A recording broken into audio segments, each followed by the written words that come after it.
You are watching Cold Fusion TV. With a little bit of a simple kind of drama, rhyme defying blind eyes open when the rhyme's smoking from the writing. Gentle giant shining armor bomb the track, soft fact that relation, then we put it on wax like that. Welcome to another Cold Fusion video. I'm going to start this video off with a quote. Henry Ford once said, "It is well enough that the people of the nation do not understand our banking and monetary system. For if they did, I believe there would be a revolution before tomorrow morning." I quote this because it encapsulates the fact that the contents of this video may be unsettling compared to the videos that I normally make. I still feel compelled to make this video because I've been exploring the financial world for the last 4 years and it's definitely given me a more complete view of the world. I want to share some of what I've come across with you guys. I'm also going to do a video about cryptocurrencies like Bitcoin in the future, and to understand why Bitcoin and other cryptocurrencies may continue to rise, it's critical that you understand the contents of this video. I hope that you find this topic interesting and that it inspires you to do your own research afterwards. Now, with that said, let's begin.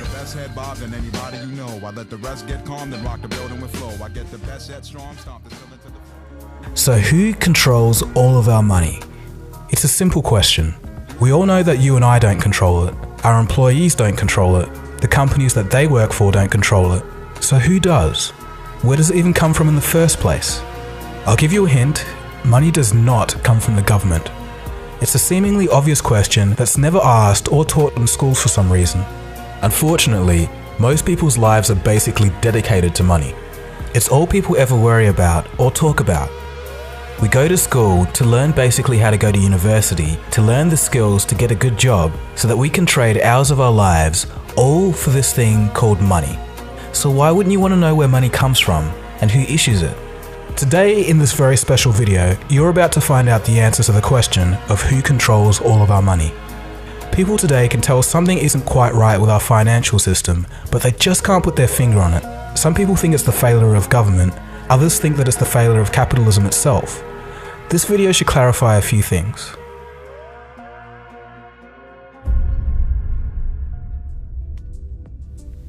The year is 1694. And England had just suffered through 50 years of war. Exhausted, the English government needed loans to fund their political means. Brainchild of Scottish banker William Paterson, it was decided that a privately owned bank that could issue the money to the government out of thin air was to be the solution. This was the very first modern central banking system in the world. Central banking is more influential than laws, governments, and politicians, but strangely not the focus of the general public. Fast forward to the early 20th century, and after 2 failed attempts, a group of bankers wanted to put a central bank in the United States of America. It was December of 1910, and Senator Nelson Aldrich boarded a private train car in New York with 6 others. The 6 were not to be spotted by any news reporters to avoid questions. Their destination? Jekyll Island off the coast of Georgia. The meeting went for 9 days, and from that, they created the Federal Reserve System. This is all documented and a matter of public record. Some of them went on to write about the meetings in their personal biographies. Here's a quote from Frank Vanderlip, president of the National City Bank of New York, February 9th, 1935, in the Saturday Evening Post. "I was as secretive, indeed as furtive as any conspirator. Discovery, we knew, simply must not happen, or else all our time and effort would be wasted. If it were to be exposed that our particular group had got together and written a banking bill, that bill would have no chance whatever of passage by Congress." The 6 men that Nelson Aldrich brought together included the head of banks, branches of government such as the Treasury, and some of the richest people on earth at the time. To give you an idea of how rich they were, in 1910, these 6 men represented a quarter of the world's worth. The bankers told the American public that the purpose of the system was to stabilize the economy and to stop the grip of the Wall Street banks over America. The problem was, the guys that wrote the bill were the very same people they said they'd stop. If they succeeded, it will give a small group of men the ability to create money from nothing and loan it to the American government with interest. So why was it done in secret? Because the American people didn't want a central bank. Back then, unlike today, people knew what central banks were and understood them very well. Everywhere a central bank went, there'll be wealth inequality, wild swings between economic booms and busts, and after each bust, those at the top of society mysteriously came out richer while everyone else got poorer. Europe was the running example of this at the time. The Federal Reserve was originally drafted as the Aldrich Bill, but when it came into Congress, they recognized Senator Aldrich's name and smelt a rat. The bankers needed better cover. They decided to send two millionaire friends to carry the bill to quell the suspicions of Congress and renamed it the Federal Reserve Act. Next, in a textbook lesson of deceit, the bankers set out to fool the American people through disinformation. In the newspapers of the day, the bankers screamed and protested against the new Federal Reserve Bill. It would ruin the banks, they exclaimed. The average person read the protesting articles of the bankers and thought to themselves, if the bankers hate it, it must be good. And then they ended up unknowingly supporting a Trojan horse. The bankers also fooled Congress by putting clauses in the bill that limited their power only to remove them once the bill was passed. A double head fake of the public and Congress was all it took. The bill was passed on December 23, 1913, while most of Congress was out on holiday. And with that, a small group had complete monopoly over the issuing and creation of American money. Today, the Federal Reserve is the most powerful entity in the United States, and they're not ashamed to admit it either. Here's former Fed Chairman Alan Greenspan. What should be the proper relationship between a chairman of the Fed and a president of the United States? Well, first of all, the Federal Reserve is an independent agency, and that means basically that there is no other agency of government which can overrule actions that we take. What the relationships are don't frankly matter. In addition to this, it seems that the Fed can't even be touched by investigating parties. So I'm asking you if your agency has, in fact, according to Bloomberg, extended $9 trillion in credit, which, by the way, works out to $30,000 for every single man, woman, and child in this country. I'd like to know, if you're not responsible for investigating that, who is? We have responsibility for the Federal Reserve's programs and operations, audits, to conduct audits and investigations in that area. In terms of who's responsible for investigating, would you mind repeating the question one more time? Mr. Chairman, my time is up, but I have to tell you honestly, I am shocked to find out that nobody at the Federal Reserve, including the Inspector General, is keeping track of this. So what does all of this have to do with me, you might be asking? I don't even live in the US. Well, two reasons. Number one, the central banking model from the Bank of England and the United States has now been put in all countries, and even consolidated power in parts of Europe as the European Central Bank, or ECB. This unites separate countries under one economic policy. The only places in the world that don't have central banks are North Korea, Iran, and Cuba. In 2000, this list suspiciously included Afghanistan, Iraq, and Libya. And number two, since the end of World War II, the US dollar has been the reserve currency of the world. This means that all central banks hold US dollars in their reserves. In other words, all other currencies are backed by the US dollar. This directly links your country to the Federal Reserve's monetary policy in America. More on this later. When the post-World War II monetary system, called the Bretton Woods system, was created, all US dollars were backed by and exchangeable for gold. A byproduct of this was that currencies used to be very stable in relation to each other. Before that, all the countries, the exchange rates were fixed, and year after year you could predict what prices were going to be. You could start a business elsewhere, know if you could calculate profits. Business was much easier before floating exchange rates. Unfortunately, in 1971, due to a falling US dollar, international capital flows into gold, and the funding of the Vietnam War, President Nixon took the US dollar off the gold standard. I have directed Secretary Connally to suspend temporarily the convertibility of the dollar into gold or other reserve assets. Now the dollar was floating and backed by nothing, and has been ever since.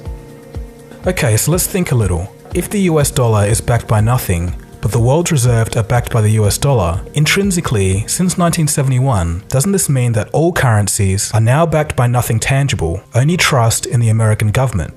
Well, this is correct. Money backed by nothing is known as fiat currency. Fiat in Latin means let it be done. In other words, the government says it is money, so it is.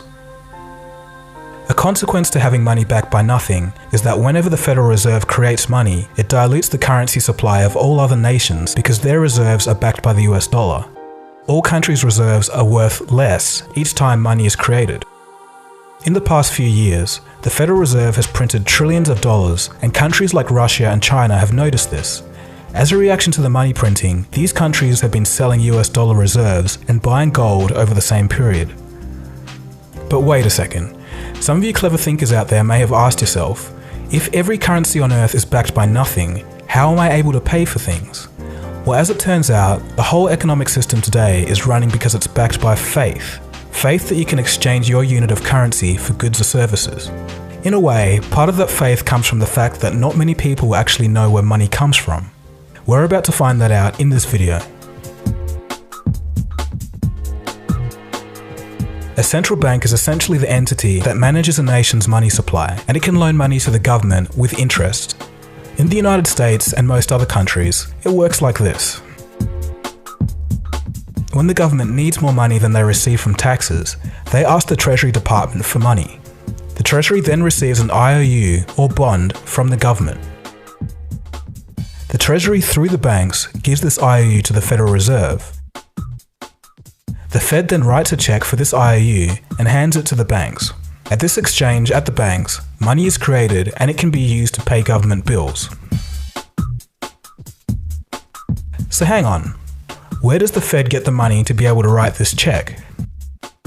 They get this money from nowhere. They literally just invent it. Here's a quote from the Boston Federal Reserve. Quote, "When you or I write a check, there must be sufficient funds in our account to cover the check. But when the Federal Reserve writes a check, there is no bank deposit on which that check is drawn. When the Federal Reserve writes a check, it is creating money." End quote. So in essence, they're writing a check and creating money from an account that has no money in it. The money the Federal Reserve creates can be used as legal tender to buy things and eventually makes its way into the real economy. If you and I did that, we'd go to jail for fraud, but they can do it because they invented the system. This is the same system used throughout the world today. Another part of this money creation happens at the commercial bank side. Every time you take out a loan to buy a house, car or TV, banks create money out of nowhere to give you this loan and you still have to pay interest on it. And don't just believe me when I say that. Hear it for yourself from the horse's mouth, the people running the system. Graham Towers, former governor of the Central Bank of Canada, states, quote, "Each and every time a bank makes a loan, new credit is created, new deposits, brand new money." End quote. Paul Tucker, Deputy Governor of the Bank of England, quote, "Banks extend credit by simply increasing the borrowing customer's current account." End quote. So what they're basically saying is that each time the bank makes a loan, the bank doesn't use other people's deposited money and give it to you. It creates new money. In modern times, this means typing digits into a computer. 97% of all money is digitally created like this. Only 3% is the physical cash and coins that we carry. Another crazy thing that commercial banks can do is lend out 10 times more money than they actually have in reserves. This is called fractional reserve lending. So who wrote this ridiculous system into law? For the United States, it was part of the Federal Reserve System drafted in 1913. And again, this is the same system used throughout the world. So what's the issue? Why should I even care? Well, there's consequences. When more loans are given out, more money is created and the rest of the money in circulation is worth less and less as the years go on. This is known as inflation. In a way, inflation is basically a tax that we all pay for the fraud of money printing. Easy money now in exchange for tax on our future generations. It's also why in 1950, a house used to cost $7,000 and a car, $2,000. Obviously, this is no longer the same today. Things will always keep getting more expensive as long as this system is in place. This was actually kind of okay because wages grew in relation to inflation until about 2008. Why this stopped happening is a story for another day. So things are already pretty crazy, but they get even crazier. The more you look into it, the stranger things become. So remember how we're talking about how central banks and commercial banks can create money out of nothing? This procedure actually does create something. It creates debt. Let me explain. When you take out a loan, it's written down as an asset in the bank as a negative form, kind of like a negative value of money, or otherwise known as debt. Under this system, debt is actually money. And again, don't just listen to me. Mariner Eccles, former governor of the Federal Reserve, states, quote, "If there were no debts in our money system, there wouldn't be any money." So in essence, instead of gold being the backbone of our economy, it's now debt. The system we're under now is sometimes referred to as the debt-based monetary system. It requires that debt always grows. Countries and people must become deeper in debt so that there's more money in the system, because remember, debt is money. If people and governments stop borrowing money and pay back loans, the debt doesn't grow, the money supply shrinks, and the system falters. It truly is bizarre, but we all live in this system each and every day. The Federal Reserve and other central banks control money by adjusting its supply and how much it costs to borrow money, otherwise known as the interest rate. With these tools, and as a consequence of human group psychology, central banks can create booms and busts in the economy at will and also distort and derail an economy by messing with it. Let's take a quick case study. In the year 2000, Federal Reserve Chairman Alan Greenspan cut interest rates to 1%. He did this to try and fight off a recession from the dot-com bubble and encourage people to borrow money.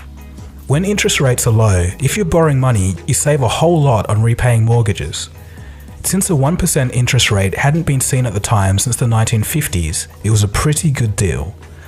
Greenspan's idea was that he could create a wealth effect. People would start to buy houses, the prices would go up, and then people would feel wealthier and spend more money in the economy and stimulate it. Greenspan sure succeeded in getting people to borrow money to buy houses, but they borrowed too much, and the result was the 2008 housing bubble. This is a prime example of what can go wrong when central banks mess with an economy. Yes, corrupt bankers have a lot to answer for in their role in the 2008 crisis, but the Fed has a far bigger long-term impact. Even crazier things are happening in Japan. Their central bank is buying so many stocks that they were the #1 buyer of Japanese stocks in 2016. So they have part ownership of companies with money that they created from nothing. So in essence, it is the central banks that control our economy and the central and commercial banking system together that control all of our money. The difference is, central banks can create money at will, while commercial banks need loans to create money.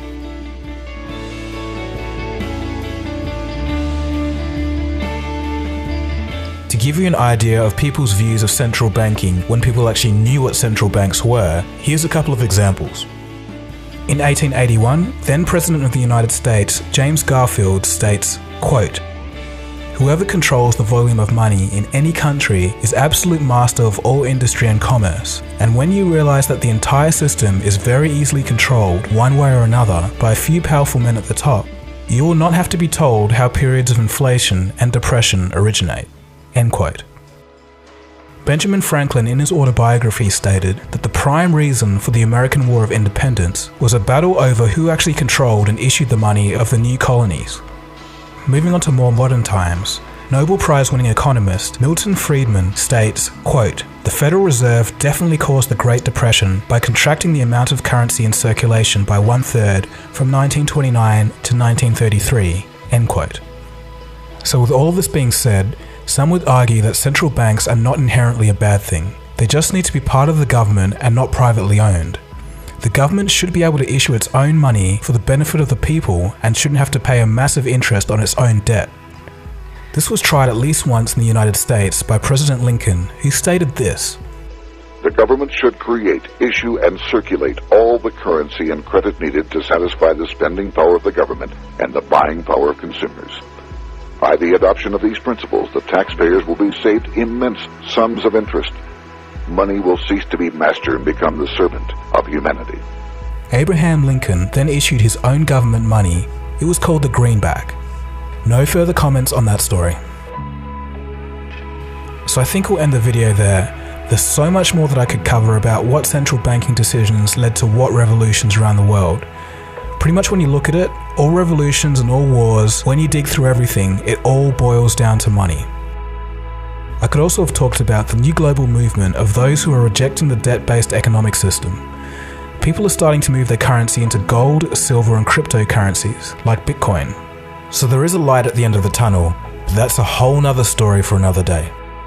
Anyways, if you've watched the whole way through this video, congratulations. You're one of the few who have found out the hidden truths about who controls all of our money. I think I've only met about 4 people in real life that have been aware of the debt-based economic system. It's strangely unknown, but is as true as anything. I even showed you all of the quotes of the bankers and the former heads of the Federal Reserve telling you from their own mouths how the system actually works. If this is your first time hearing all of this, I encourage you, as I said before, to do your own research, and then you'll start to see the bigger picture, and the world today will make a whole lot more sense. If you want some good starting resources, I recommend Mike Maloney's Hidden Secrets of Money series. It's here on YouTube and I'll leave a link below. Mike is a very knowledgeable guy and I've had some great long conversations with him about the economy. If you're into reading and you want to know more about the history of the Federal Reserve, I recommend the book by G. Edward Griffin, The Creature from Jekyll Island. So anyway, I think I'll start talking now. Thanks for watching this video. This has been Dagogo. You've been watching Cold Fusion. Feel free to subscribe to this channel if you're new. This isn't the stuff I normally make, but I think you'll like the other stuff anyway. I really hope you learned something from this video, and I'll see you again soon for the next video. Cheers guys, have a good one. Cold Fusion. It's new thinking.